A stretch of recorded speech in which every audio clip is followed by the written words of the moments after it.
నేను మొన్న ఎప్పుడో అసెంబ్లీలో కూర్చొని ఆ దిక్కు చూస్తూ ఉంటే నా మనసులో ఒక ఆలోచన కలిగి బాధ కలిగింది. ఆనాడు ఉద్యమ సమయంలోనైనా లేదు తెలంగాణ రాష్ట్రం వచ్చిన తర్వాతనైనా లేదు మొన్న ముఖ్యమంత్రిగా బాధ్యతలు చేపట్టిన తర్వాతనైనా కనీసం ఏ ఒక్క రోజు కూడా తెలంగాణ అమరవీరులకు స్తూపం దగ్గర ఒక పువ్వు పెట్టని వ్యక్తి, ఒక్కనాడు శ్రద్ధాంజలి ఘటించని వ్యక్తి ఈ రాష్ట్రానికి ముఖ్యమంత్రి అయ్యే కదా అని నా మనసుకు ఎంతో బాధ కలిగింది.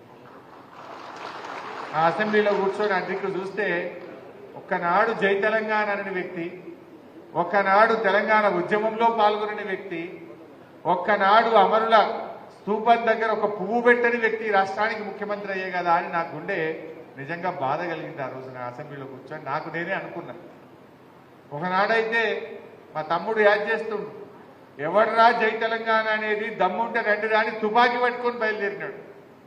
అటువంటి వ్యక్తి రాష్ట్రానికి ముఖ్యమంత్రి అయ్యే కదా అని నేను ఎంతో నాకు నేను ఆ అసెంబ్లీలో కూర్చొని నా మనసులో కొద్దిగా బాధపడ్డటువంటి సందర్భం.